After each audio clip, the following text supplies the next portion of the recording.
Começar a gravação. Tá, então, vamos fazer a reunião da retina do dia 4 de maio. Quem vai fazer a apresentação do quadro clínico é o Iago Bastos, que é R3 da retina. Iago? Boa noite a todos. Eu vou iniciar a reunião com o caso clínico. Meu nome é Iago Bastos e eu queria agradecer ao professor Sérgio, a doutora Fernanda e a doutora Paula por terem me ajudado na confecção do caso clínico e no segmento da paciente. Bom, o caso de hoje fala sobre uma mulher de 45 anos, caucasiana, que queixava de baixa acuidade visual em ambos os olhos há cerca de 1 ano e meio, com flashes luminosos, sem dor ou hiperemia ocular. De antecedentes pessoais, ela tinha tido um AVC isquêmico em 2005 e fazia uso de ácido acetil salicílico. A acuidade visual dela era 20/30 e 20/20, a conjuntiva calma, a córnea sem alterações. Na câmara anterior tinha uma cruz de celularidade, tinha flare de uma cruz, o cristalino era transparente, a pressão intraocular de 15 milímetros de mercúrio. E essa é a retinografia da paciente do polo posterior e grande angular. Eu queria agora abrir para as hipóteses diagnósticas do caso. Você não vai mostrar mais nada, né, Iago? Por enquanto não, professor. Então, uma paciente de 45 anos, uma baixa de visão há mais ou menos 1 ano e meio, 20/30 de visão no olho direito, 20/20 no olho esquerdo, quer dizer, uma visão razoavelmente boa, mas ela tinha queixa de redução de visão. E pela retinografia, alguma pista? Precisa de algum exame complementar? Alguém quer, Cleide, quer fazer algum comentário? Bom, Ou alguém mais? uma mulher com uma reação de câmara anterior leve, jovem para meia idade e com uma visão relativamente boa, eu quero uma endocianina ou até uma autofluor. Ela tem essas lesões amareladas em birdshot na porção nasal da papila, principalmente nasal inferior, e então sugere muito. O aspecto do fundo de olho da foto colorida é muito sugestivo. Eu acho que, claro, que tem que abrir para todas as doenças inflamatórias, todas as uveites infecciosas ou não, mas essa foto é muito chamativa. Alguém mais quer fazer algum outro comentário? E, Irata, nesse ponto, você faria algum outro exame complementar? O Iago pediu para mostrar só a retinografia. Cleide, aqui, para mim, nessa foto, sinceramente, não parece ser Acho que aquelas não. lesões ovaladas, não. Na porção nasal inferior tem umas lesões, bom, até pode não ser, mas, enfim, uma mulher jovem com uma uveite anterior, ela não tem células no vítreo? Uma visão Tem relativamente vitrite, boa? Iago? Ela não tinha, ela só tinha um pouco de celularidade na câmara anterior, mas não tinha celularidade de vítreo.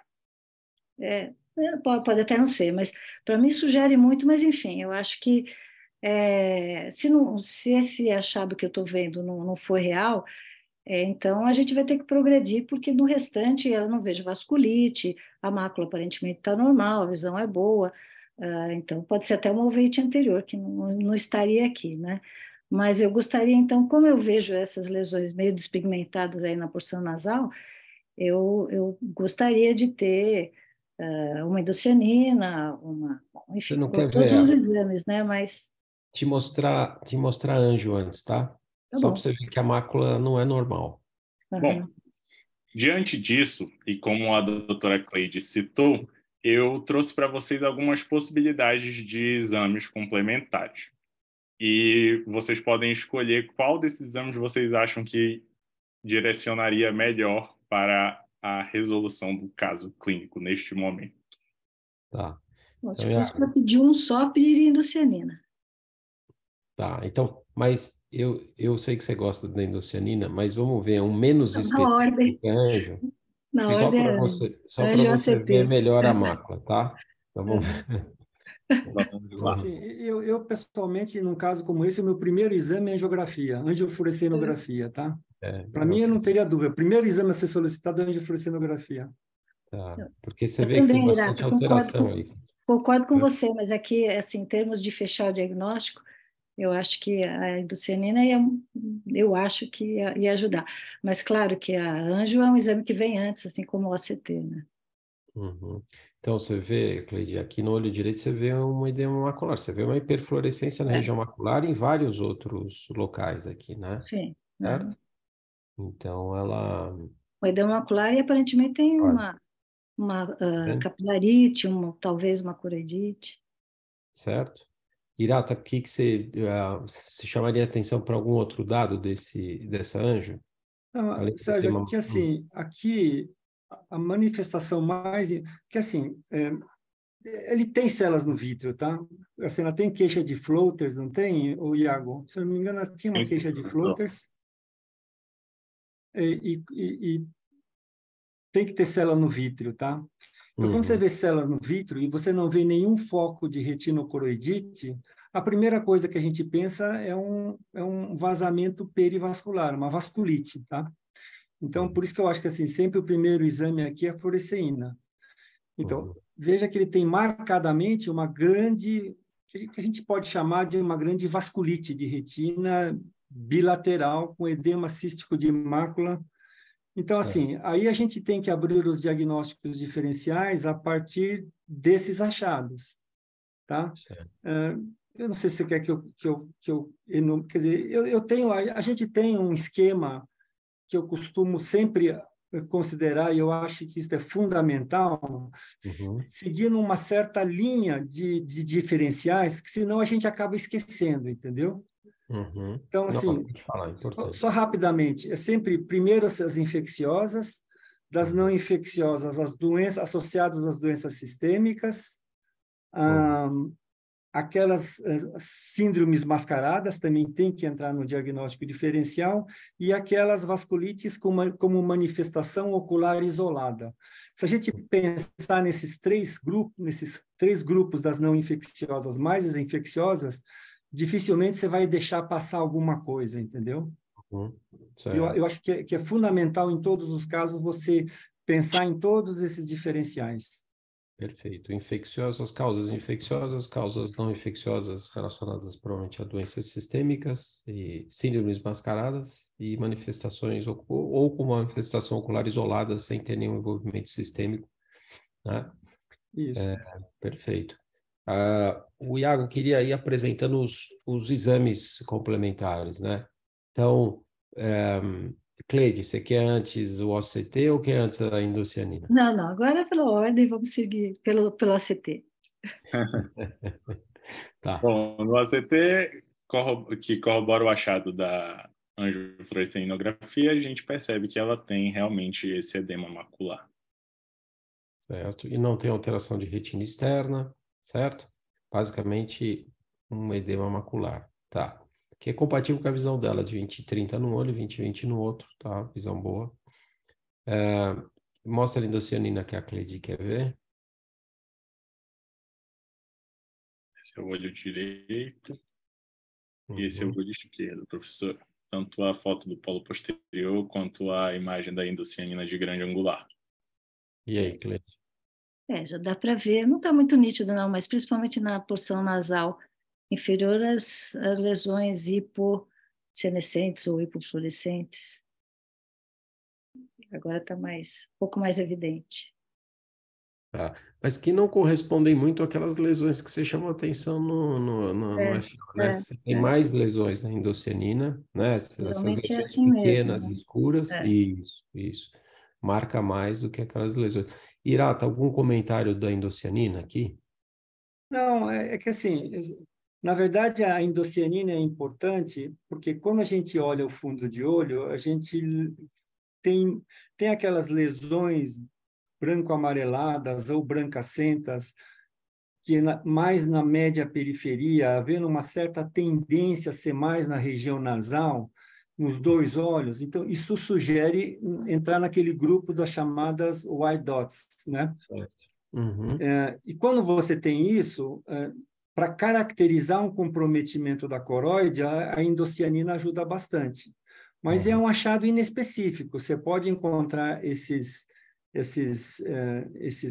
pontos hipocianescentes e hipofluorescentes, os chamados dark dots, em várias doenças. Isso é inespecífico. Você pode ter na doença dessa paciente, você pode ter em doença de Vogt-Koyanagi-Harada, quer dizer, é um achado em sarcoidose, você pode, quer dizer, é um achado que só sugere um comprometimento de coroide. Certo. Ou de córeo capilar, quer dizer, e aí você vai falar que você tem uma vasculite associada a uma doença da coroide.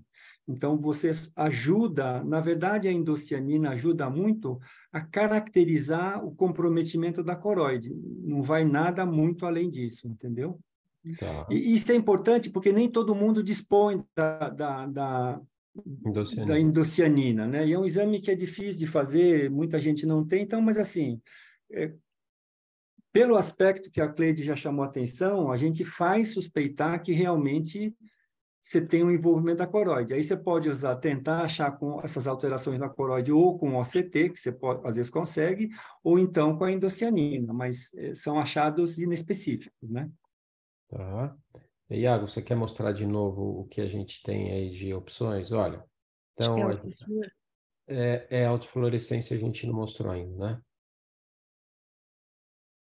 Autofluorescência dos olhos direito e esquerdo. Não mostra muita coisa, não. Exato. E aí nós ainda temos algumas opções aqui, diante da suspeita de birdshot, e para diferencial de outras doenças da síndrome dos pontos brancos, vocês pensam em alguma coisa que pode ajudar a gente nesse momento? Então, nenhum desses, né? Nem o eletro não é... Tudo bem, o eletro tem a sua especificidade no birdshot, até para avaliar a progressão de tratamento, né?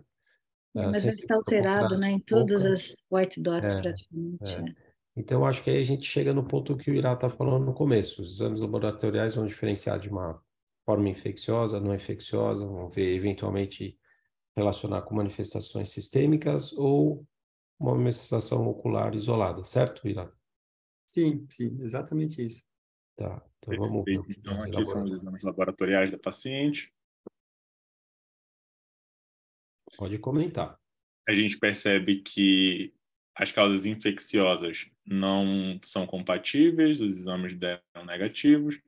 Em causas reumatológicas, a gente também percebe que ela tem a maioria dos anticorpos negativos, mas quando a gente procura os complexos os imunocomplexos aqui, o HLA-A29 está presente, o B27 presente e o A02 também presente.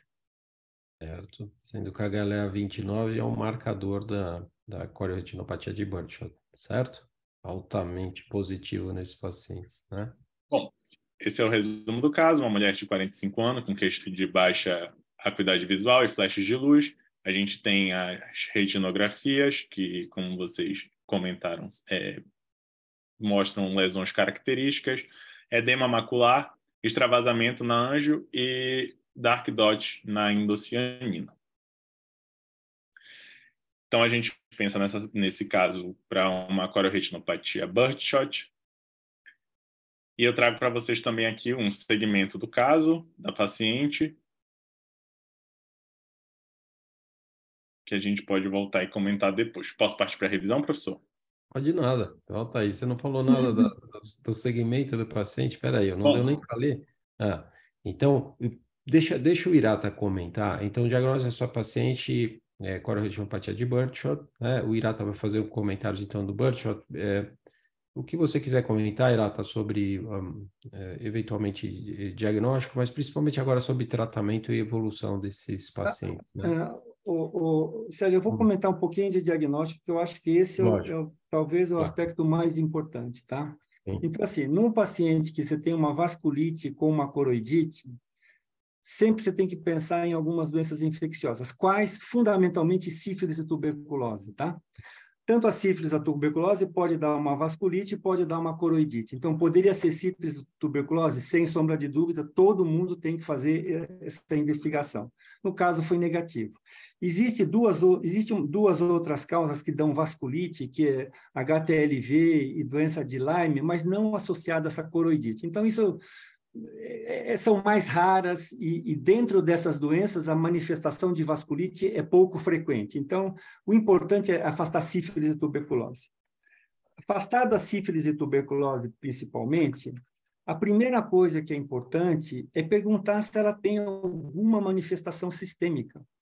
E aqui, uma coisa que eu acho que tem que ser valorizada, veja bem, ela teve, há alguns anos, um AVCI. Então, quando alguém fala que tem um AVCI num paciente de 60, 70 anos, diabético e hipertenso, você fala, é uma aterosclerótico. Agora, um AVCI num paciente jovem, ou foi uma embolização, ou ela tem uma doença inflamatória vascular. Então, a primeira coisa que é fundamental num caso desse é fazer uma extensa investigação, primeiro, tentar caracterizar o que foi esse AVCI dela, e segundo, tentar ver se ela tem alguma outra manifestação sugestiva de vasculite sistêmica. 40 e poucos anos, não sei se ela é casada, se tem filhos, se teve algum aborto, se tem alguma manifestação cutânea, aftas orais, isso é fundamental, senão você deixa de fazer o diagnóstico. Porque, veja, a manifestação vascular dela é muito exuberante, é perfeitamente compatível com o quadro de doença de BC. Certo. Então, é fundamental se afastar BC, que é a principal vasculite sistêmica com manifestação ocular. Então, primeira coisa é isso. Segunda coisa que é fundamental, num paciente que tem vasculite, que pode ser uma manifestação de sarcoidose, coroidite idem. E sarcoidose também é uma coisa que ocorre mais ao redor de 50, 70 anos, principalmente, é mais ou menos na mesma faixa de birdshot. Então, uma tomografia de tórax, que é a manifestação mais importante da sarcoidose, aquela adenopatia hilária, é fundamental num diagnóstico desse. E embora a idade dela seja um pouquinho baixa, 45 anos, é fundamental, quando você tem esses quadros, afastar. Isso seria mais importante acima de 50 anos. Tá? Veja, esse quadro lembraria muito, fora a coroidite, uma uveíte intermediária. E só para lembrar que uveíte intermediária, a partir de 50 anos, um diagnóstico fundamental é linfoma primário. Então, é fundamental se perguntar se tem alguma queixa neurológica, porque se tiver, faz parte da investigação uma avaliação neurológica, um líquor e uma ressonância de encéfalo. Tá? Se essa paciente não tivesse o HLA, mesmo tendo o HLA, dependendo da evolução, é indispensável fazer uma ressonância de encéfalo para afastar. E aí o OCT ajuda, porque uma lesão muito frequente, ou que ajuda a gente a diagnosticar o linfoma primário no OCT, são aquelas lesões hiperrefletivas sub-EPR, tá? Então, que essa paciente não tem. Então, esse é um exame que é fundamental nesses casos, o OCT não só para caracterizar a alteração dessa doença, mas ajuda a excluir um eventual linfoma primário. Então, mesmo não tendo manifestação neurológica, sem manifestação neurológica nenhuma, e com um OCT sem essas alterações, a gente pode deixar esperar um pouquinho para fazer uma investigação mais específica para linfoma, mas eu acho que tem que entrar no seu diagnóstico diferencial. Uhum. E se você afasta tudo isso das doenças oculares, tem duas, eu sempre coloco 2 exemplos. Vasculite ocular sem retinocoroidite, sem coroidite, uveíte intermediária tipo parsplanite. Vasculite de retina ocular isolada com focos de coroidite, retinocoroidopatia birdshot. Sempre lembrando que na descrição inicial de birdshot do Ryan, o principal diagnóstico dele era uveíte intermediária tipo parsplanite. Tá? Então, acho que era isso que eu queria comentar. E uma vez feito o diagnóstico, como regra geral, indicação de imunossupressor. Aí, Tem gente que começa com antimetabólico, como azatioprina, tem gente que usa micofenolato e alguns menos até metotrexato. Tem gente que prefere usar já biológico e alguns menos tipos inibidor de interleucina, que é a ciclosporina. Mas a droga acho que mais usada, sem dúvida, é os antimetabólicos, aí os dois principais, azatioprina e micofenolato. Acho que era isso, Pimentel. Ótimo, Irata, ótimo. Lembrando que isso então foi descrito, como o Irata falou, no comecinho dos anos 80. Tem duas publicações, tem do Ryan e do Malmeny, que é a mesma publicação, e o Guest escreveu um ano depois, com outro nome, né? Diferente do Birdshot. A mesma doença com um nome diferente.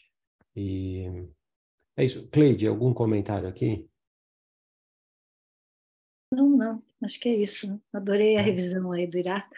Irata é E eu espetacular. só queria comentar que isso também aprendi com o Irata, né, que no segmento desses pacientes, esse vazamento demora para desaparecer, então ele não serve como critério de tratamento, de eficiência de tratamento, e particularmente no birdshot, um dos melhores parâmetros é o campo visual ou o eletroretinograma, né, porque a visão é boa ou melhora logo, os vasos continuam impregnando, então critério de eficiência ou para redução da imunossupressão é mais campo e eletroretinograma.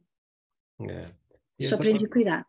Essa paciente não tem uma característica muito comum que é vitreite, né? Por isso que o Irata insistiu em que ela tem alguma célula no vítreo, né? Porque esses pacientes já têm borramento de visão pelas opacidades do vítreo, pela vitreite, né? Aqui a gente consegue ver o fundo de olho muito bem, né? Ela tem as outras alterações todas, mas é interessante ela não ter essa vitreite.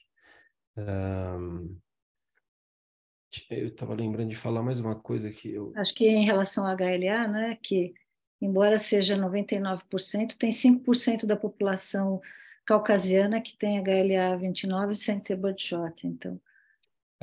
E a outra coisa é que o Irata chama a atenção, quer dizer, ela tem 45 anos agora, mas ela teve o AVCI já há algum tempo, né? E por que ela teve? Algum fator de risco que ela tenha clinicamente? Professor, ela não descrevia outras comorbidades de hipertensão, diabetes, como o professor falou, em investigação mesmo, por isso que ela foi até encaminhada para reumatologia, para outros setores do HC, para a gente avaliar se ela tinha...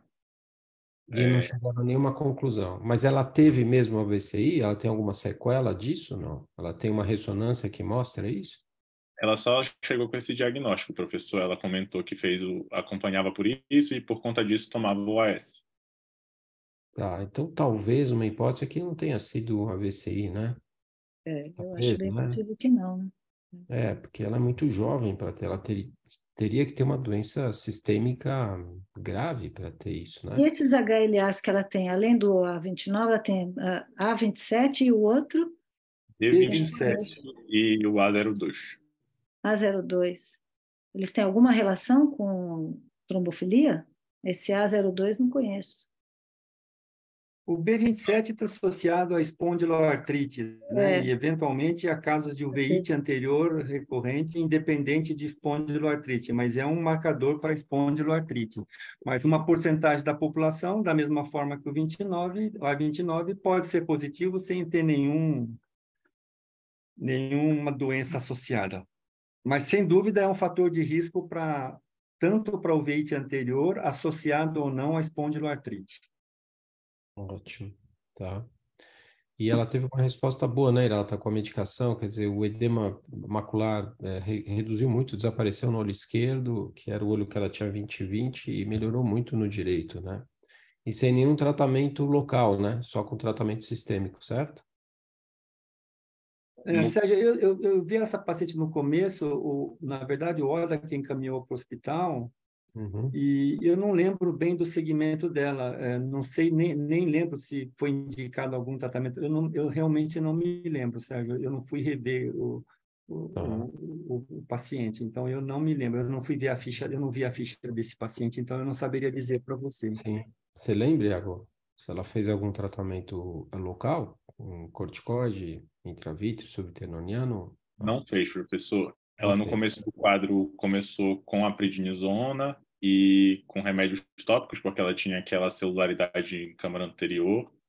Isso foi Mas suficiente para regredir o edema dela, né? Eu acho que ela já veio para o hospital fazendo uso de esteroide sistêmico, não foi isso, isso, Iago? professor. Porque, Ela assim, veio o a Oda que tinha prednisona e foi visto fora, acrescentada a azatioprina. ela já veio com... Então, assim, acho que já estava num quadro já em regressão. Eu tenho a impressão que foi isso, Sérgio, não tenho certeza Tá. absoluta.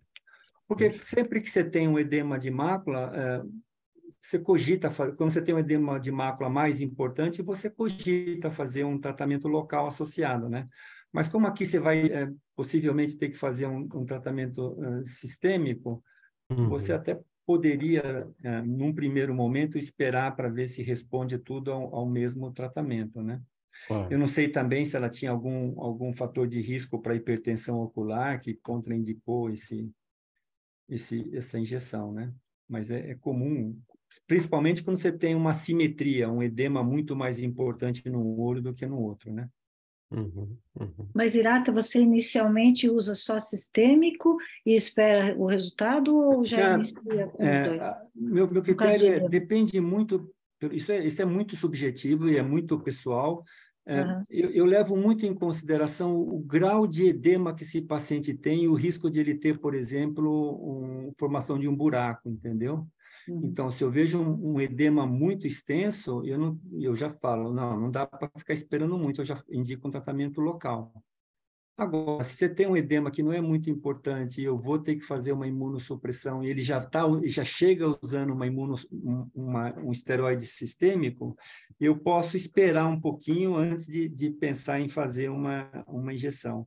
E eu, pessoalmente, isso é uma coisa que, do ponto de vista prático, quando o paciente chega, mesmo não tendo uma reação importante do segmento anterior, até eu pedir os exames e tudo mais, frequentemente eu prescrevo um colírio, só para ver se tem alguma sensibilidade um pouco maior ao esteroide, antes de fazer a injeção ou periocular ou intravítrea de esteroide de depósito, tá? Perfeito. Então, essa paciente já estava usando, tinha uma visão boa, um edema pequeno, não precisou fazer tratamento local, né? Só sistêmico. Iago, você quer fazer uma revisão? Depois de tudo que o Irata falou, vai ser difícil você falar alguma novidade. Vamos lá, eu vou iniciar a revisão agora. E a epidemiologia do Birdshot é uma uveíte posterior crônica bilateral, mais comum em mulheres caucasianas entre 40 e 60 anos. Tem de 80% a 98% dos pacientes com HLA-29 positivo, e essa é a maior relação que nós encontramos em doenças humanas. A presença do HLA-29 positivo aumenta em 50 a 224 vezes a chance de ter essa doença. Os sintomas mais comuns são a baixa de acuidade visual, floaters, nictalopia, discromatopsia, glare e fotopsias. E aqui nós temos alguns critérios diagnósticos. Os obrigatórios são que a doença seja bilateral, tenha mais ou 3 lesões birdshot peripapilares, não tenha muita celularidade vítrea, nem muito haze vítreo. Como achados de suporte, nós temos o HLA-29, a presença de vasculite e de edema macular cistoide. E de exclusão, a presença de PKs, sinéquias posteriores e outras doenças infecciosas, neoplásicas e inflamatórias que já foram comentadas. As lesões, em geral, são essas lesões de coroide irregulares ou alongadas, de cor creme, com eixo longo irradiando do disco óptico. Elas têm esse nome de birdshot por conta dessa arma, que gera, com o tiro dela, lesões parecidas com as que nós vemos no fundo de olho. Elas são localizadas normalmente nasal inferior ao disco óptico. Na angiofluorescenografia, nós temos lesões hipoprecoces e hipertardias. Na indocianina, nós temos lesões hipocianescentes. E o interessante da indocianina é que ela mostra mais lesões do que nós vemos na angio e do que nós vemos no fundo de olho, que o Dr. Irata comentou também. No ACT, a gente consegue perceber o edema macular cistoide e pode mostrar uma diminuição da refletividade de camadas de fotorreceptores que a nossa paciente não tinha.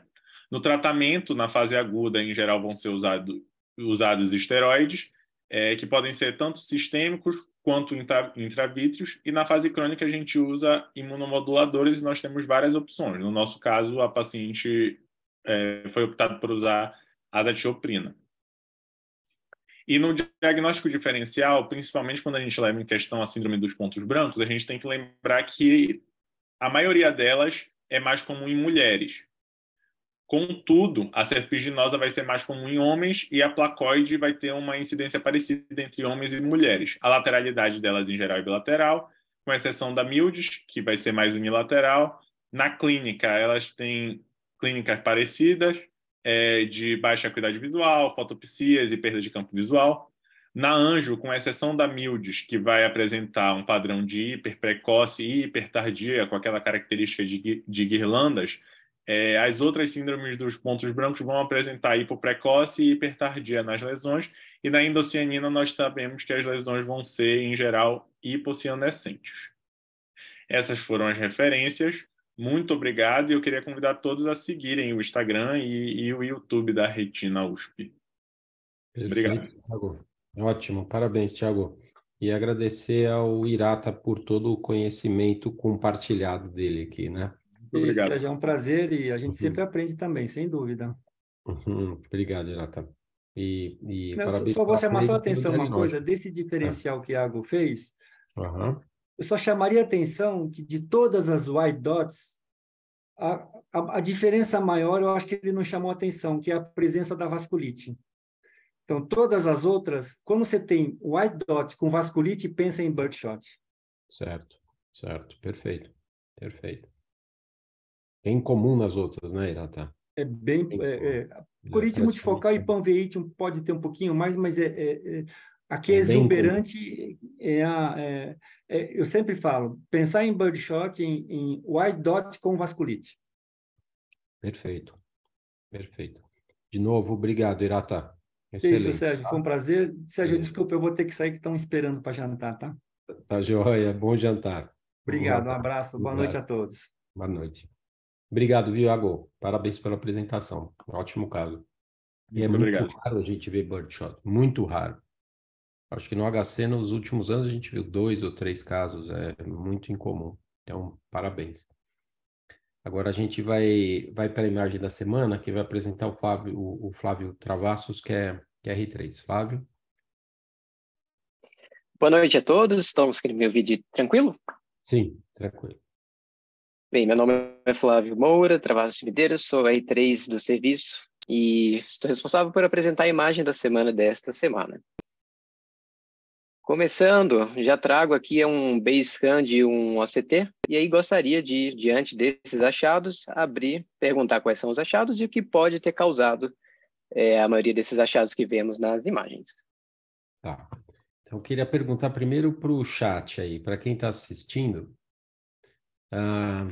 Tem várias lesões aí que a gente pode descrever, como o Flávio está perguntando, todos os achados. Mas principalmente o que a gente quer saber, né, Flávio, o que é essa ponta da seta está mostrando, tá?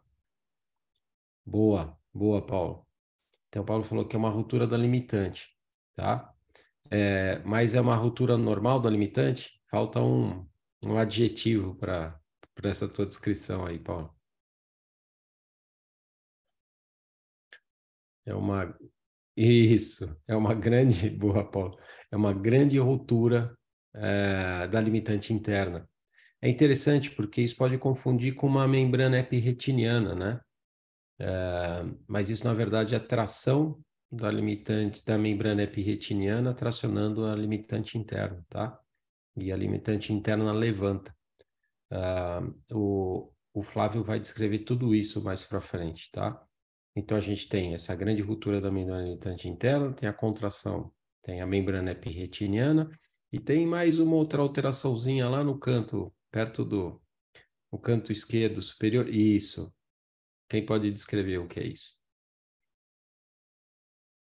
Está muito associado com a ruptura da limitante interna e isso é causado pela membrana epirretiniana, pela contração também. São esquises, né? Isso, são esquises da retina interna lá, né? Tá? mais localizado. Isso está muito associado à ruptura da limitante, tá? Tem outras fotos que o Flávio vai mostrar, que você tem a ruptura da limitante próximo dessa esquise tracional, né? Muito bom.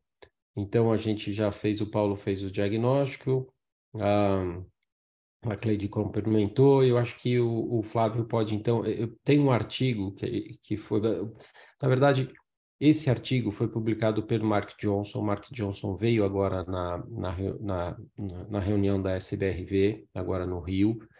Ele é um cara genial e ele fez uma apresentação linda sobre esse artigo. Eu já tinha separado o artigo quando eu vi o nome dele, para a gente apresentar como artigo aqui, mas eu acho que foi mais interessante a gente apresentar como imagem para chamar a atenção disso, e o Flávio vai descrever esse artigo. Então, é outra publicação do grupo de Michigan, né, com o Mark Johnson, sobre coisas que a gente costuma ver muito membrana epirretiniana, e tem uma utilidade clínica de você fazer esse diagnóstico, porque como a limitante está rota, você pode usar essa limitante para, em bloco, remover a limitante interna sem precisar ficar levantando outra área de limitante interna. Ajuda na cirurgia, então é interessante você fazer o diagnóstico, procurar onde tem essas roturas para te ajudar na cirurgia. Mas o Flávio, desculpa, Flávio, estou antecipando aqui, estou dando spoiler, mas você segue agora? Vamos lá, professor. Agradeço ao senhor pela escolha da imagem do artigo, que traz, então, sobre a prevalência, as características clínicas e a utilidade cirúrgica de detectar, então, essas grandes roturas da membrana limitante interna.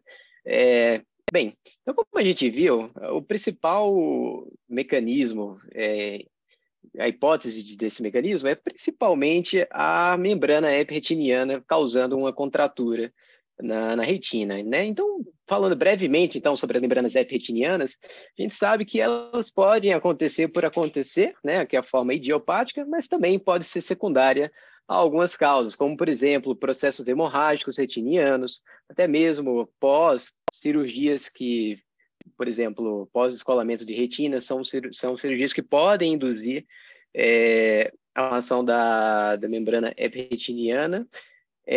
A prevalência, tem um grupo do Blue Mountain Eye Study que mundialmente relatam a prevalência de aproximadamente 7% na população. E a clínica, geralmente nos estágios iniciais, você vai encontrar um achado de exame, né?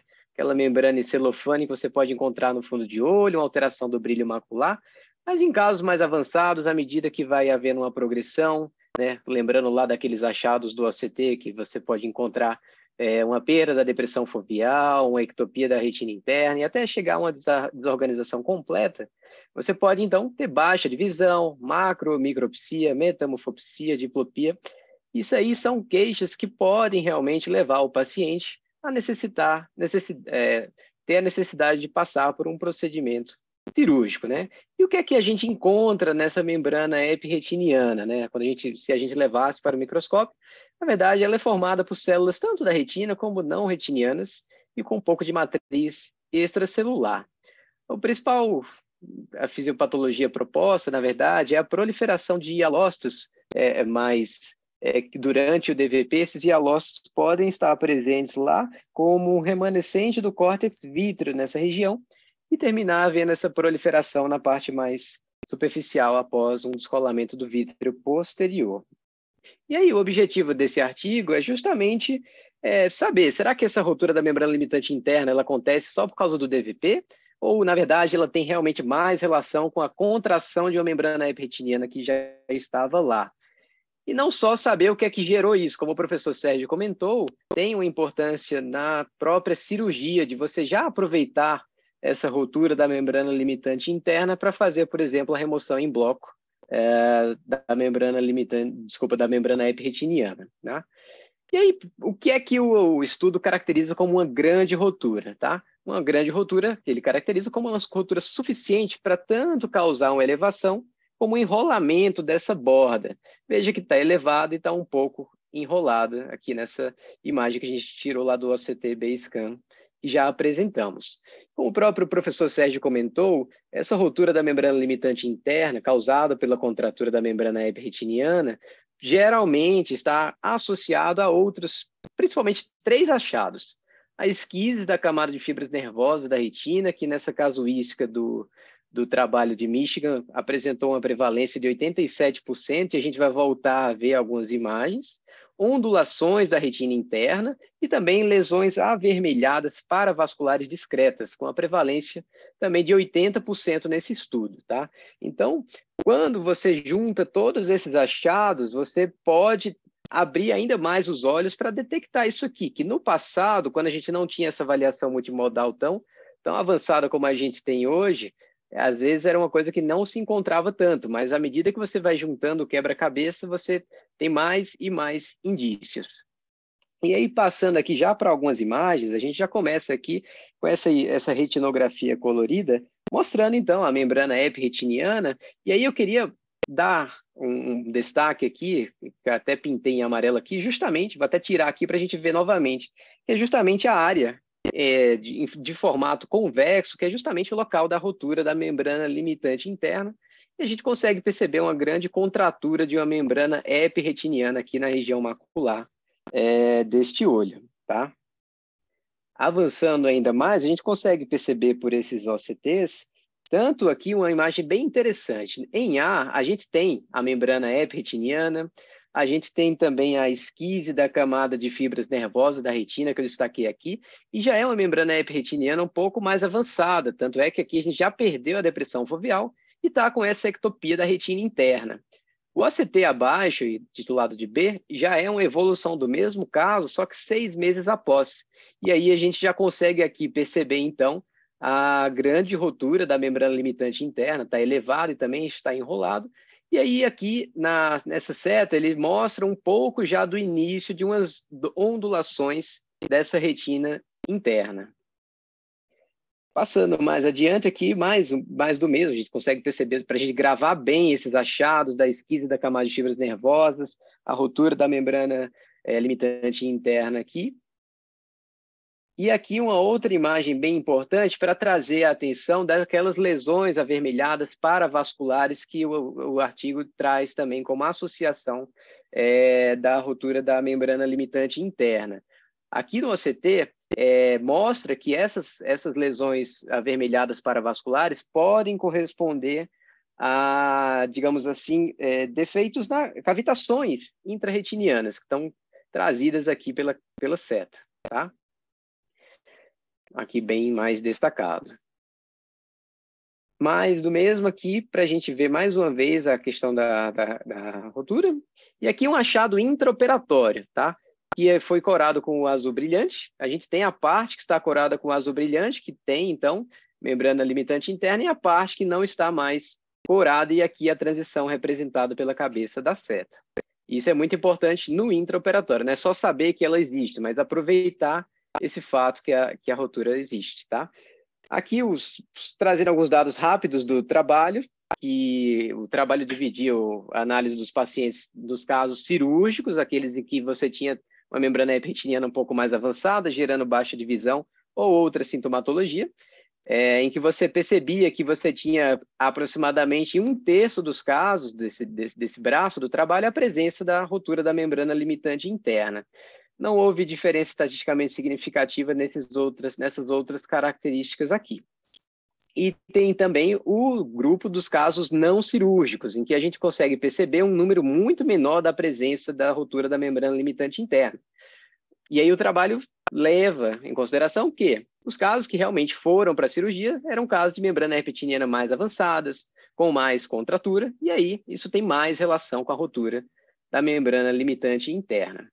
Aqui só um desenhozinho que ele registrou graficamente todas essas roturas de membrana limitante interna e caracterizando que o principal quadrante onde essas roturas foram encontradas foi acima da fóvea, só que mais nasal superior em relação à fóvea, tá? E aí elas tinham essa consideração mais convexa. Por fim, a discussão, para a gente chegar a algumas conclusões, será que a rotura da membrana limitante interna é um achado comum? A gente viu que em 1/3 daqueles casos submetidos ao peeling da membrana limitante interna esses achados estavam presentes. E agora, com essa avaliação multimodal bem avançada que a gente tem nos dias de hoje, está cada vez mais fácil da gente identificar esses achados e utilizá-los ao nosso favor durante as cirurgias. E essas rupturas são deiscências da membrana limitante interna? Bem, existem alguns achados que podem corroborar isso. Primeiro, o comportamento do corante do azul brilhante, que tem uma parte que cora e outra parte que não cora. Então, não tem mais membrana limitante interna naquele ponto. Também o comportamento no intraoperatório, que você vai conseguir uma pega nessa região e não vai conseguir uma pega na região que não tem, né, que já está rota. Isso, inclusive, é uma preocupação que se deve ter, porque uma vez detectado previamente que ali você tem uma rotura, você não vai tentar fazer uma pega naquela região, porque você estará danificando diretamente a retina do paciente. Não tem mais membrana limitante interna naquele ponto. Também a presença de dobras da retina interna corroboram esse fato, tá? Qual que é o mecanismo mais aceito? Inicialmente, questionava se não era, na verdade, induzida por um descolamento de vítreo posterior, mas foi se vendo que muitos pacientes com descolamento de vítreo posterior parcial ou mesmo total, na ausência de membrana retiniana, não tinha o desenvolvimento dessas roturas, e que estava realmente muito associado à MER, né? Qual que é a importância, então, finalmente, da gente identificar? O professor Sérgio já adiantou e a gente falou bem aqui. É saber, primeiro, onde não tem a membrana limitante interna, para você não fazer lesões iatrogênicas, e já pode ser, então, para aproveitar esse local para fazer a pega, para começar o peeling, às vezes até tirar mesmo a membrana retiniana em bloco. Bem, basicamente era esse. Achei uma imagem bastante interessante para a gente ficar atento, né, nos nossos exames, e gostaria de agradecer a atenção e desejar uma boa noite. Ótimo, parabéns, parabéns. Excelente, Flávio, tá? Então é uma a mais para a gente aprender, né? As rupturas, grandes rupturas da membrana limitante interna, essa validação por esse trabalho e a importância clínica de a gente fazer o diagnóstico, clínico-cirúrgica de a gente fazer o diagnóstico, né? Muito bom, parabéns, Flávio. Agora vamos seguir pelo artigo. Enquanto o Luiz coloca, o Luiz Zucoloto que vai apresentar, o Luiz Zucoloto R2, só para a gente antecipar, esse artigo fala de lesões preditoras de evolução da MRI neovascular tratadas com antiangiogênico. Então, baseado no estudo pós-hoc do CAT. O CAT tem um estudo anterior que mostrou que a acuidade visual no terceiro mês, a acuidade visual precoce, é um preditor, quando você melhora bem a acuidade visual, o preditor de boa evolução prognóstica funcional depois de 2 anos. O estudo foi feito durante 2 anos, né? Então, esse é uma outra avaliação, pós-hoc também, só que eles não avaliaram a resposta funcional, eles avaliaram preditores do OCT. Então, a pergunta do estudo quais são os fatores que eu identifico no OCT nos primeiros 3 meses, ou ao final de 3 meses de tratamento, da dose de carga do antiangiogênico, que vai ser importante para eu predizer o prognóstico de futuro desse paciente, de evolução, de bom prognóstico, né?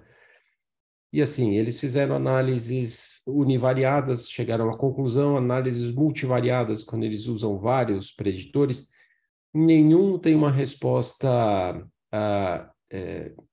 boa, né? Então, mesmo combinando preditores, então a avaliação de predição é só moderada. Então, a conclusão é que as respostas precoces de biomarcadores de OCT, qualquer um deles, não são preditores fortes de prognóstico visual a longo prazo. Então, se você trata um paciente nos primeiros 3 meses, você quer usar algum desses avaliadores, algum desses biomarcadores, para ver qual vai ser a resposta depois de 2 anos de tratamento, você não tem nenhum deles, tá? Então, é isso que o Luiz vai mostrar. Quer dizer, um bom preditor é a resposta de acuidade visual precoce, no final do 3º mês de tratamento. Mas não tem nenhum fator de OCT que você consiga avaliar. Então, isso é muito importante a gente saber, e o Luiz vai detalhar isso, tá? Então, Luiz. Boa noite a todos. Meu nome é Luiz Henrique, eu sou residente do 2º ano. Gostaria de agradecer ao Dr. Sérgio Pimentel pela condução do caso.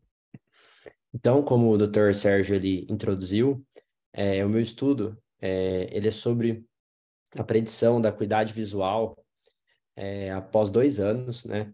usando fatores precoces, morfológicos e funcionais, em alguns estudos, no estudo CAT, em que se fez uma análise do tratamento com anti-VEGF no contexto da doença macular relacionada à idade, na sua forma neovascular. Segundo a literatura, né, os fatores de respostas ao anti-VEGF, principalmente, eles são a idade do paciente, a acuidade visual basal, a área de neovascularização da coroide e os fatores morfológicos do OCT.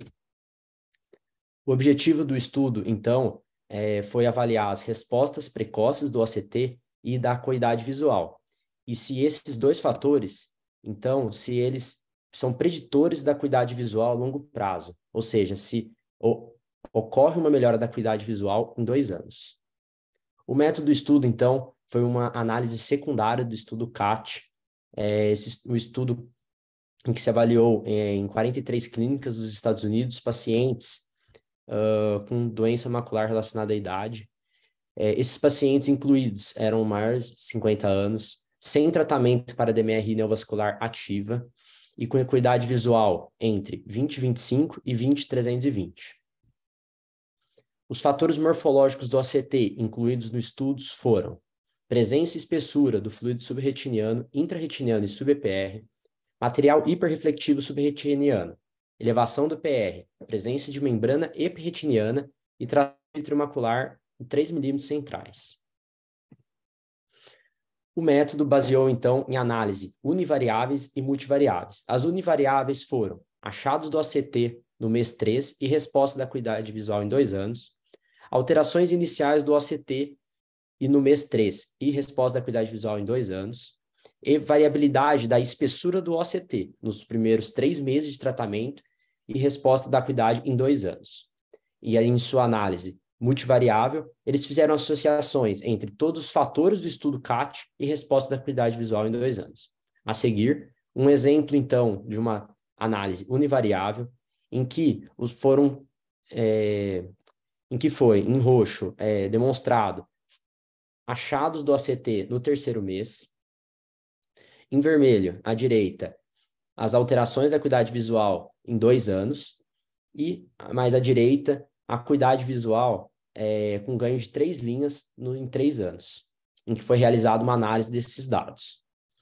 O estudo concluiu que as alterações do OCT em 3 meses não foram associadas a uma melhor resposta à acuidade visual em 2 anos, mesmo nas análises multivariáveis, com exceção da elevação do EPR. Não houve associação significativa na avaliação da espessura do fluido intrarretiniano e subretiniano nos 3 primeiros meses, mesmo quando ajustada pelos preditores basais. A pior acuidade visual basal, a ausência de atrofia macular e a elevação do EPR foram significativamente associados a maior ganho de acuidade visual desde a basal em 2 anos. O ganho de linha de base da acuidade visual e ou a nova ocorrência de elevação do EPR aos 3 meses, eles foram associados a um maior ganho de acuidade visual aos 2 anos. As respostas precoces do OCT, no entanto, elas não são fortes preditores para o resultado da visão a longo prazo. Como limitação do estudo, houve um curso imprevisível entre os pacientes. Muitos deles desenvolviam atrofia macular ou cicatrizes. Então, como resultado, alterando a acuidade visual em 2 anos, sendo esse uma importante limitação do estudo.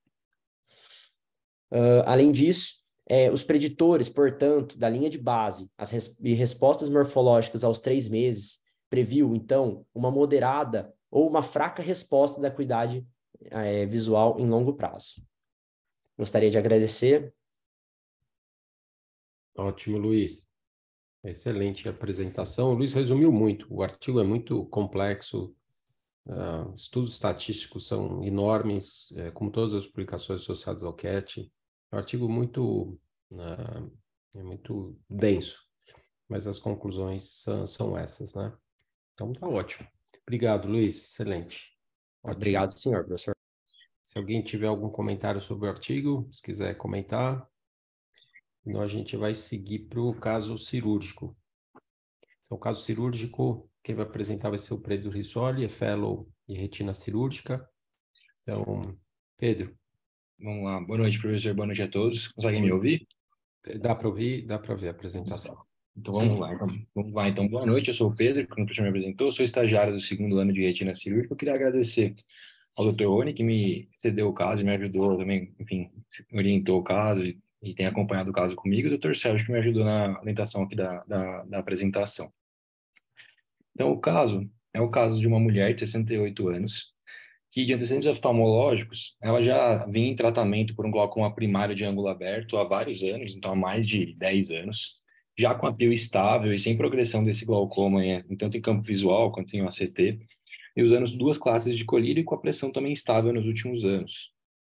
Além disso, ela já tinha um diagnóstico de retinosquise bilateral nas regiões temporais inferiores, no olho direito periférico e no olho esquerdo, com uma progressão relativamente considerável posterior, chegando perto da arcada temporal inferior, mas não atingindo a mácula. Ela acabou evoluindo ela acabou procurando um atendimento porque ela achou que o olho esquerdo começou a piorar essa acuidade visual, e de antecedentes pessoais, doenças sistêmicas, nada digno de nota. No exame oftalmológico, a paciente tinha visão de 20/20 do olho direito e 20/40 no olho esquerdo. Na biomicroscopia, de achados relevantes, apenas uma catarata N1, pressões controladas, e no olho direito, que eu só apresentava no fundo de olho essa alteração periférica, essa retinosquise periférica, com algumas marcas de laser já pigmentadas no limite entre a retina sem alterações e a área de retinosquise. No olho esquerdo, agora que ela apresentava essa baixa de visão, ela tinha essa seguinte alteração, essa progressão da retinosquise avançando pelas arcadas, acometendo até a região da fóvea. Então, aqui, aqui a região central acima, na foto de cima, o ACT horizontal da paciente, e abaixo o ACT vertical, demonstrando bem essa retinosquise bem elevada aqui na região mais, na arcada temporal inferior, no final dela, mas também com cometimento foveal, apesar de talvez menos elevado. E aqui à direita, acabei colocando a foto do que a gente acabou fazendo, mas enfim, só para dar uma ideia maior, porque infelizmente eu não consegui encontrar aqui as retinografias de grande angular dela. No olho direito, eu trouxe também aqui o OCT da região macular, mas para demonstrar que ela não apresentava esquise em região macular de nenhuma forma. A princípio, um OCT próximo da normalidade. E daí, frente a esse caso, um caso diferente, um caso mais raro aí, eu queria abrir algumas questões para serem discutidas. 4 questões. A primeira, não necessariamente nesse caso, pelo acometimento foveal, mas assim, se a fotocoagulação, se os senhores acham que ainda tem algum papel aí na doença, nas retinosquises, se ainda fazem indicação de fotocoagulação em algum tipo de paciente ou de caso. Quando que a gente considera abordar cirurgicamente uma retinosquise, se tem algum tipo de complicação, ou quando que a gente pensaria nessas abordagens cirúrgicas mesmo. E se fosse abordar, como pensar em abordar o caso da retinosquise? E, por fim, se tivesse algum tipo de descolamento de retina associado, o que mudaria aí na forma de abordar esse caso e na técnica cirúrgica? Acho que são esses questionamentos, professor. Perfeito. Então, Hélio e Leandro, boa noite para vocês dois, o que vocês responderiam aqui para o Pedro? Então, vamos começar como primeiro ponto. Se vocês quiserem discutir os 4 pontos, falarem de todos, ou um por um, isoladamente. Alô? Oi, Leandro, dá para ouvir. Leandro? Pode falar, Leandro. Alô? Geralmente você está no carro, andando ou mudando de Oi, plano. dá para ouvir? Dá para ouvir. Eu estou num lugar aqui que está pegando. Agora não dá para ouvir mais. Um pouco mal a internet. Ah. Alô? Oi. A gente tá oscilando o teu sinal, Leandro. Às vezes dá para ouvir, às vezes não. Leandro, se você estiver me ouvindo, procura um lugar que a internet funcione melhor. Enquanto isso, Hélio, você quer comentar? O Jorge depois, em seguida? Bom, falar um pouquinho do papel da fotocoagulação na retinosquise, que é o primeiro item. Na verdade, eu acho que essa interrogação veio porque você viu algumas imagens aí de marcas de laser. E às vezes é uma conduta de uma pessoa que não conseguiu visualizar se tem um descolamento de retina ou não, e faz o diferencial dando um tiro na retina para ver se pigmentar é sinal que está retinosquise e não tem descolamento de retina, né? Mas, basicamente, para tratar retinosquise não tem função nenhuma, né? A não ser que gere um descolamento de retina, você teria que achar, teoricamente, rotura nos 2 folhetos, né? Tanto no primeiro folheto quanto no segundo folheto, quando tiver um descolamento de retina, né? Então, eu acho que o papel da fotocoagulação na retinosquise é mais para saber se está tendo um descolamento de retina ou se é só uma retinosquise, pelo menos nesse caso aí. Mas não para segurar a evolução da retinosquise, certo? Não para segurar a evolução. Isso aí. Você quer responder a todos? Depois o Jorge comenta, assim que o Leandro melhorar a internet, ele comenta também? Vamos lá. Então, o segundo, quando abordar cirurgicamente, é quando você vê que o folheto mais externo, você tem um descolamento de retina associado, ou quando esse folheto começar a dar baixa de visão e preocupar, como nesse caso aí, né? Na verdade, começa a ficar preocupante, tem algumas trações de superfície aí, pode ter componente de tração de superfície que pode colaborar para baixa de visão. E aí não só pela retinosquise, mas por um componente tracional talvez associado nesses casos, né? Mas que ligaria um alerta quando começa a ameaçar a fóvea e não tem descolamento de retina. É sempre avaliar se tem algum componente tracional associado.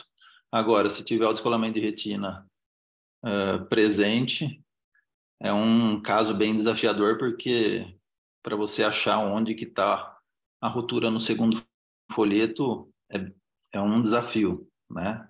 E muitas vezes você acaba transformando isso num caso de descolamento de retina único, tentando achar a rotura e tentar destrinchar o máximo possível como que foi essa baixa de visão. Geralmente vem no trajeto da retinosquise, né? Mas é desafiador. Esse é o processo investigativo. Quando você tem descolamento de retina, ele é bem desafiador. Não é incomum você usar tamponante de óleo de silicone nesses casos, pela dúvida do local da rotura, né?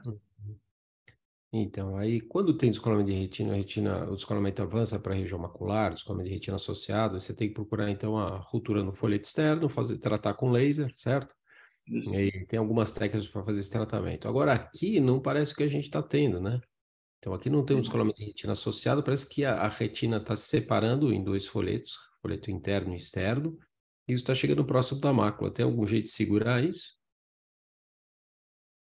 Eu só ficaria preocupado, eu faria mais alguns scans para ver se aquela descolamento de aloide ali, se tem algum componente tracional associado. Certo. O foco seria mais em componente tracional do que em algum componente de descolamento de retina. Se a visão não tiver tão baixa, eu continuo observando. Se eu ver que tem uma mobilidade boa, ainda continuo observando. Perfeito, Daniel. Perfeito. Jorge, algum comentário aqui? Praticamente a mesma coisa. Laser não funciona para retinosquise, isso é só para tratar mais o médico do que para tratar o paciente. Quando tem retinosquise, é muito raro. Eu nunca tive um caso de retinosquise que eu acompanhasse que invadisse a mácula. Eu já operei paciente com descolamento de retina secundário, quando você tem o orifício do folheto interno e externo, que não é uma cirurgia fácil. Eu não achei o buraco, eu fiz laser em toda a área, ainda botei um banco e fiz drenagem externa para não fazer retinotomia, mas não é uma cirurgia fácil. E nessa situação aí que você não tem descolamento de retina, tem uma tração, se não tiver uma baixa de visão significativa, eu não operaria. Mas se tivesse uma baixa de visão significativa, aí eu pensaria em fazer uma vitrectomia e botar um banco nessa área. Mas eu nunca operei um paciente, nunca chegou na fóvea na minha mão. Certo. É incomum isso, muito incomum mesmo. O Leandro está ouvindo? Será que o Leandro consegue ouvir agora? Estou ouvindo, sim, Sérgio. Estava num lugar meio complicado. Eu concordo com a maioria com o que os colegas aí falaram, né? O laser para segurar a retinosquise não adianta, né? Realmente, a gente está no caso de uma retinosquise senil, porque as retinosquises ligadas ao X, às vezes você tem grandes folhetos que se despedaçam assim e podem chegar na região macular e é bem difícil de resolver, né? Então, no caso aqui, se é um descolamento associado à retinosquise, você tem a rasgadura nos dois folhetos, né, a rotura nos dois folhetos, causando uma retinosquise que progride para descolamento. 1% dos descolamentos de retina tem retinosquise associada. É raro, mas todo mundo já teve caso, já tratou, tem diversas formas de tratar, mas não parece ser esse caso. Esse caso aqui, se for uma coisa degenerativa pura, eu acho bem difícil de se resolver o problema, né?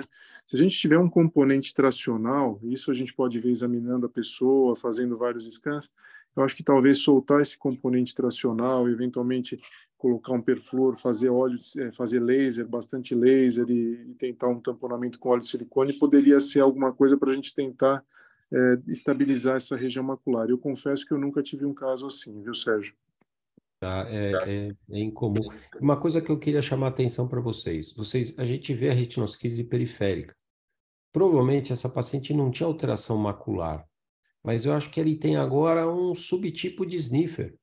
A mesma contração que contraiu e foi abrindo a retinosquise, eu acho que fez essa contração e abriu uma esquise idiopática, né, por tração na região macular.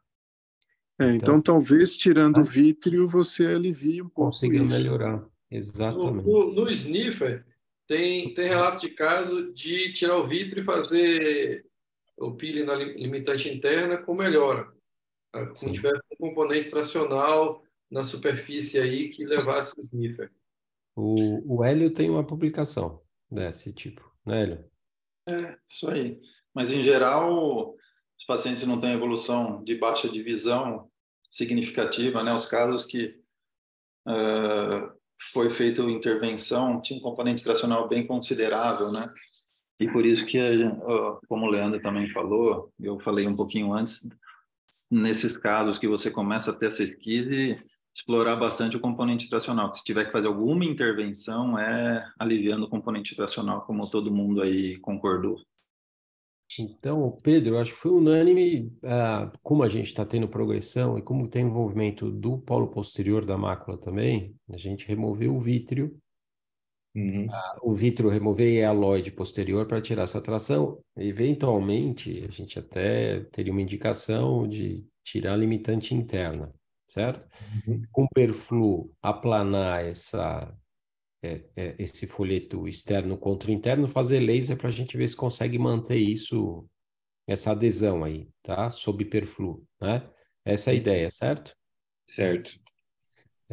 Se tivesse descolamento de retina associado, a gente tiraria o líquido com drenagem, faria laser na ruptura, em geral faz em toda a área, né? Mas o que vocês fizeram foi um pouquinho diferente, né? Então vamos ver o vídeo da gente discutir. Só um comentário aqui, como o Leandro comentou, a porcentagem desses casos de retinosquise com descolamento nos dois folhetos, às vezes você só diagnostica com descolamento de retina já propriamente dito. É difícil você pegar o time em que teve o descolamento e ainda está poupada a região macular, né? E às vezes o diagnóstico vem como um descolamento de retina e não como uma retinosquise que evoluiu com descolamento de retina, né? Exatamente. É isso mesmo. Então, você quer mostrar, então, como foi abordado, então, Pedro? Doutor, acho até comentar de mostrar exatamente isso. É um caso bem diferente, né? A gente até procurou depois na literatura e, assim, realmente, os casos são escassos, raríssimos, assim, então não tem nada, assim, é muito da tentativa mesmo, não tem nada muito programado, assim, né? Como fazer exatamente esse tipo de caso. Mas a gente pensou bem parecido, também pensou exatamente de fazer uma vitrectomia para tentar tirar esse componente tracional. Então, aqui foi o vídeo da cirurgia. Então, a gente fez uma cirurgia combinada, a gente também fez a facoemulsificação antes de começar a vitrectomia. Partiu para a cirurgia, fez o core vítreo. A gente achou melhor colocar também trinesolana para fazer um DVP bastante cuidadoso e estender bem o DVP até a periferia, como dá para ver aí nessas partes do vídeo. E daí a gente, enfim, foi para a básica indentação e a gente ficou na dúvida como realmente drenar, não tendo, né, uma rotura no folheto, nada assim. Então, a gente acabou optando por tentar fazer como se fosse uma retinotomia, mas digamos assim, dos folhetos internos, e fazer uma drenagem desse líquido intracavitário, entre aspas, aí, com a soft tip de uma forma um pouco, como se fosse uma forma ativa de drenagem, né? Então, como se fosse uma troca fluido-fluido, digamos assim. E a gente foi ver que foi funcionando, foi abaixando a região de retinosquise, e a gente optou daí para direto com uma troca fluido-ar, e vocês vão ver que no final da troca, realmente a retina, assim, assentou bastante, achatou bastante essa região de retinosquise, e também pela dúvida de como prosseguir, a gente acabou fazendo o laser nessa região aí, toda temporal inferior. Eu vou avançar um pouquinho, porque o laser ficou meio extenso aqui no corte do vídeo, mas acabou ficando com esse aspecto no final. Então, o laser é até toda a periferia, ali nessa região da onde a retinosquise existia previamente, né? Claro, poupando a região da arcada para a fóvea, né? E a paciente evoluiu anatomicamente bem nos primeiros 3 meses. Esse aqui é o corte horizontal, né, do antes e depois da região macular, foveal. Antes dos 3 meses, até não tinha nem esse início ali de espaço de novo de separação. E aqui eu deixei os outros cortes todos dos 3 meses. Então, eu tentei só priorizar, né, o corte horizontal é o corte mais superior, aqui o número 1. O corte número 4 é esse corte oblíquo, tentando pegar a região onde ficava a retinosquise, né, onde estava avançando na arcada, e o corte 7 é o vertical. Só que já mostrando que com 90 dias ela já voltava a apresentar, apesar de não tinha mais retina externa, e a gente vê que estava bem, assim, relativamente achatada, a retina já começou a apresentar uma recidiva dessa retinosquise macular. E a visão em nenhum momento dela ficou melhor do que o 20/40, que era a visão inicial da paciente, né? Agora a paciente já está mais ou menos com 6 meses de cirurgia, e esse são os 2 OCTs, né? Mais uma vez, o número 1 é o corte horizontal e o 4 é aquele corte oblíquo, demonstrando que apesar do nosso corte horizontal ter uma melhora ainda em relação ao que estava, né, inicialmente da cirurgia e tudo, a retinosquise já tem apresentado uma recidiva consideravelmente importante, não é tão alta, digamos assim, quanto era antes, né, lá antes da cirurgia, mas, enfim, continua apresentando esse componente, e é por enquanto a gente também tem observado, até porque a visão dela não teve melhora nenhuma em relação ao que estava antes. Bem na periferia, ela também começou a aparecer como se fosse uma proliferaçãozinha fibrovascular, não bem PVR, mas uma proliferaçãozinha. Não sei se esse componente tracional novo também pode ser o causador aí, mas eu acho que a gente acha nesse momento que é mais pela questão da retinosquise mesmo, que é uma doença, enfim, da retina como um todo. Eu acho que melhor do que o aspecto que está agora, eu acho que não vai acabar, não vai melhorar muito mais, não sei. Não sei se alguns professores pensariam também em reabordar, ou fazer o peeling, que a gente acabou não fazendo, ou tentar fazer alguma drenagem de novo e colocar um componente externo que a gente não colocou nem faixa e nem buckle, né? Não sei, eu acho que agora seria mais observável, eu não sei o que. O Pedro, o tamponante foi gás, hein? Foi gás, professor, foi gás, a gente Foi não gás. colocou óleo. Não, eu também não sei se eu falei do óleo, mas não sei se seria o ideal aí. Eu acho que é um caso que tem um componente degenerativo que é difícil de resolver. Ainda bem que é raro isso, né? Porque é difícil de resolver. Na hora da cirurgia, aquela rotura que funcionou muito bem, eu estava pensando assim, eu teria tido receio de fazer aquela rotura onde foi feita, de transformar uma retinosquise num DR com retinosquise depois, sabe? Porque vocês confiaram que o laser acabou pegando em todas as camadas. Então, o fato de ter feito aquela rotura obrigou a ter feito um belo de um laser com uma intensidade boa, porque ele tem que juntar todas as camadas, vamos dizer, né? Porque se por ali infiltra, você teria um problema maior ainda, né? Mas eu acho que por um tempo até funcionou, mas agora a coisa tá de novo piorando. Eu não sei se uma faixa periférica vai melhorar. Parece que é uma coisa degenerativa mesmo, não é? A gente está com essa impressão também, professor. Eu também acho que... A impressão é essa. Eu acho que o futuro disso vai ser uma reabordagem e vai ter que remover a membrana limitante interna aí e algumas membranas. Mas só se evoluir, né? Eu ainda observei do mesmo jeito que observei, mas na primeira consideração também observaria. Mas você vê que retinosquise não abaixa a visão, né? Você vê que se as camadas mais externas da retina, os fotorreceptores estiverem íntegros, dá para você observar. Isso acontece nos casos de sniffer, né? Que não abaixa tanto. Mas a gente fica preocupado porque começa a ameaçar a mácula e isso é normal, a gente querer fazer alguma coisa para ajudar o paciente, né? Mas você vê que já tem uma organização entre a foto de cima e a foto de baixo, já tem a formação de uma camada, talvez a formação de uma camada ectópica aqui na superfície da retina, que pode estar gerando um pouquinho de tração e abrindo essa retinosquise, que eu acho que, na verdade, com o laser, você não conseguiu fechar, porque o estímulo é no epitélio pigmentado e você não consegue, teria que ser uma intensidade muito grande, como o Leandro falou, talvez para queimar a retina mesmo como um todo, né? Não só queimar o epitélio pigmentado, mas queimar a retina como um todo. Aquele folheto você não conseguiu fechar, eu acho. Né? Há muito tempo eu li um artigo sobre retinosquise, não a retinosquise sem descolamento. Eu nunca vi descrito abordagem. O paciente com a visão boa, eu não mexeria nunca. Pode ser que nunca chegasse a FOV, nunca baixasse a visão. Mas no descolamento, procura-se evitar você fazer retinotomia, fazer drenagem externa e tem artigos falando botar um buckle para dar um suporte também, porque é difícil achar o buraco e você tem um componente degenerativo e que o laser não vai segurar.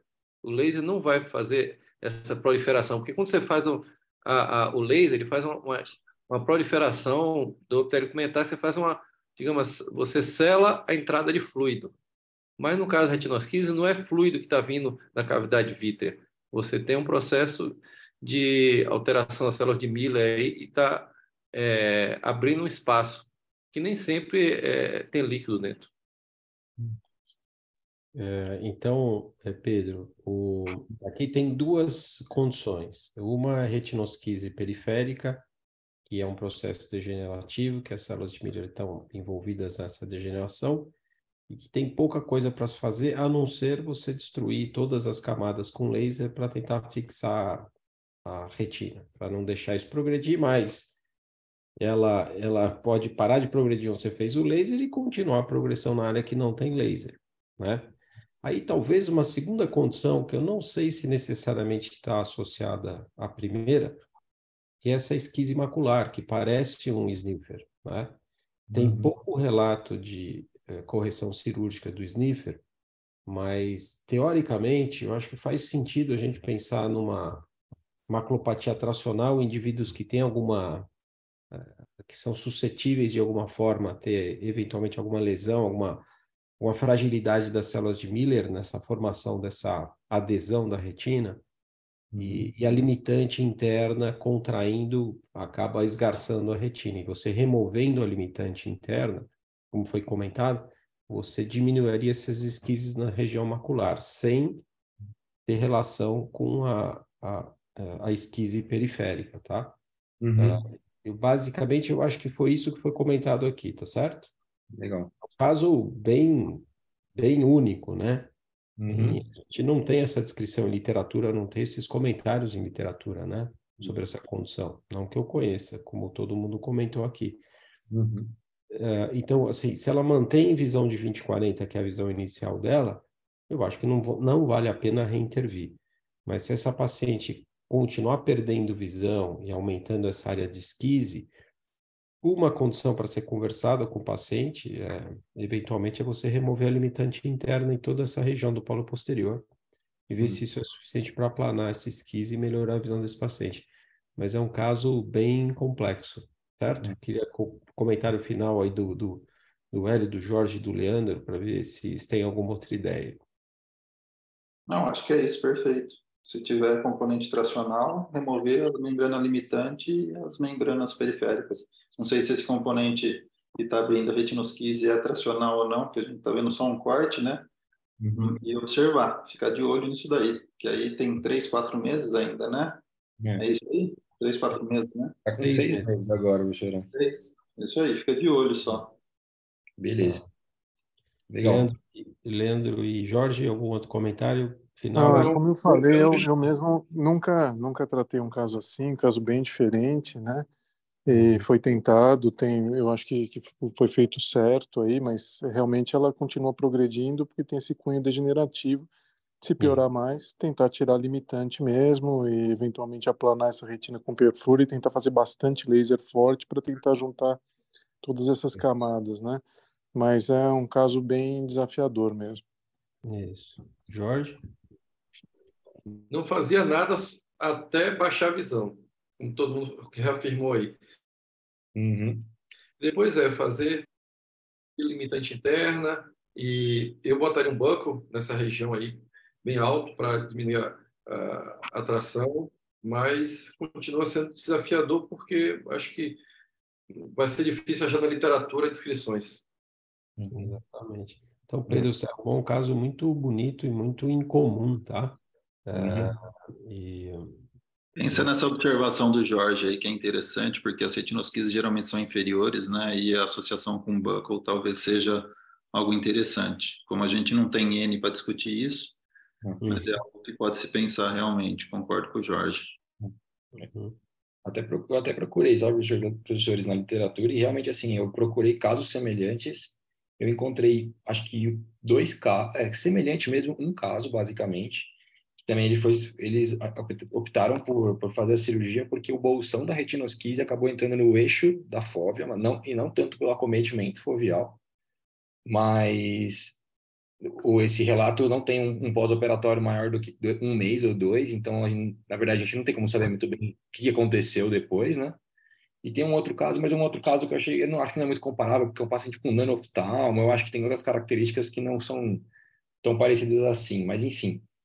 Então, E Pedro, nesse primeiro caso que você descreveu, o que eles fizeram na retinosquise? Qual foi a abordagem cirúrgica? Muito parecido, mas eles usaram o perfluor e fizeram laser sobre o perfluor. Essa foi uma diferença considerável. E eles usaram SF6 como tamponante. Tá, então eles tiraram aí eles tiraram a hialose posterior, certo? Isso. Não Aplanaram, juntaram as duas faces da esquise com o perflu, certo? Fizeram retinotomia também. E fizeram laser potente, como foi sugerido aqui, para você tentar destruir os 2 folhetos, é isso? E fizeram retinotomia que nem, assim do folheto interno também, na tentativa que nem a gente, né? Para tentar ter uma via de saída, digamos assim, Então, foi parecido. E lá, só que nem eu falei, lá a descrição não tem um pós-operatório mais longo, assim, então, mas está descrito como sucesso, pelo menos. Tá, perfeito. Com 1 mês você teve sucesso também, né? É isso que a gente pensou a mesma coisa, já que assim, o pós-operatório inicial também foi muito bom, né? Vamos ver. Mas eu até pesquisei também sobre essa questão dos descolamentos, são descolamentos realmente complexos, com bastante PVR, muita taxa de recidiva. Então, eu acho que a retinosquise é uma questão muito degenerativa mesmo, na retina como um todo, né? Então, não sei. Mas é por isso que eu achei legal de trazer, exatamente por isso, para discutir uma coisa um pouco diferente aí. Acho que era isso, professor. Ótimo. Então, Pedro, parabéns pela apresentação. Um caso bem complexo. A gente pode mostrar em outras reuniões aqui para ter, né? Porque é um caso incomum aí, né? Então, eu queria agradecer a tua apresentação, agradecer a participação aqui de todos, aqui de trás para frente, do Leandro Zacarias, né, do Jorge Rocha, do Hélio Primiano, e antes, nas outras discussões, da Cleide Machado e do Irata, tá? E o Paulo Zantucci aqui, que deu a opinião dele na imagem, certo? E as apresentações, então, do Pedro Rissoli, do Luiz Zucolotto, do Flávio Travassos e do Iago Bastos, tá? Eu agradeço a todos pela atenção. A gente volta na próxima semana, próxima quinta-feira. Então, boa sexta-feira, bom final de semana para todos. Um abraço.